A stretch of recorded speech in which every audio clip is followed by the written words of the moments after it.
Ayan, so good afternoon po sa inyong lahat. No? Kapag tayo ay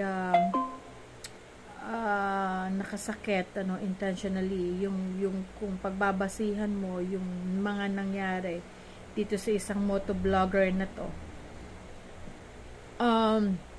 nag-apologize ka without deleting your video. Especially dun sa pagkakapost mo na yan, na nag-trending, nag-viral.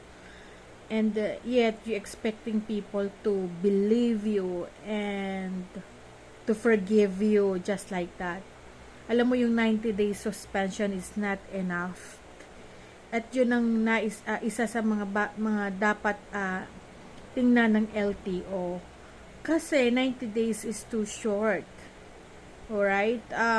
Kailangan dyan at least minimum of 1 year para sa ganun talagang madala yung tao at hindi pamarisan. Maganda din yan para alam mo yon, na magkaroon tayo ng disiplina at takot. And sana hindi lang i-review ng LTO yung ganyang klase ng pagsususpend ng lisensya. Again, 90 days is too short, LTO. Dapat yan at least minimum of 1 year.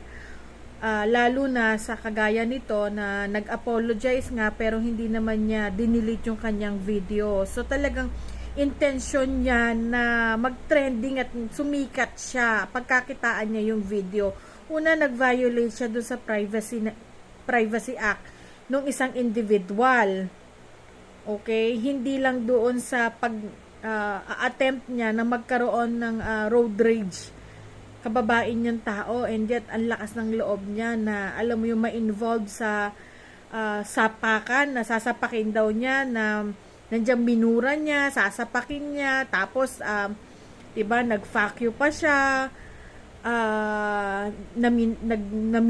namintas siya ng tao, yung taong pinipintasan niya, basically tiningnan niya kung ano yung kasuotan, kung ano yung itsura ng sasakyan, pero hindi niya nakita na mayaman pala yung tao, na hindi niya kailangan mag-pretend na magsuot ng mamahalin o magdala ng magandang sasakyan, 'di ba? Para lang sabihin na mayaman siya. Nagkataon napaka-humble lang nung tao na to, na si Kuya Jimmy Pascua.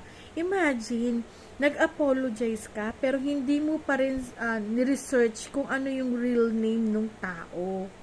I mean, you're so rude, girl.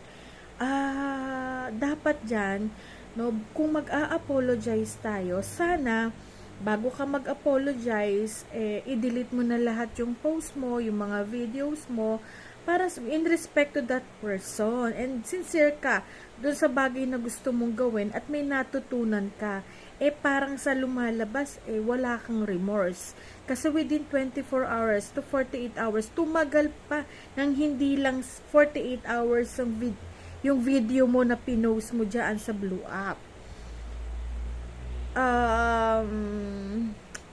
May paiyak-iyak ka pa. Nakakaloka ka dahil alam mo yun, tama yung sinabi ni Rendon sa'yo Talagang pasaway ang ugali mo. Alam mo, hindi ka dapat maging isang influencer. Kasi, I don't know, kung ako kasi sa akin, binlock na kita sa mga apps ko. Ayokong maka-encounter ng mga klase ng taong kagaya mo. Yun lang yun.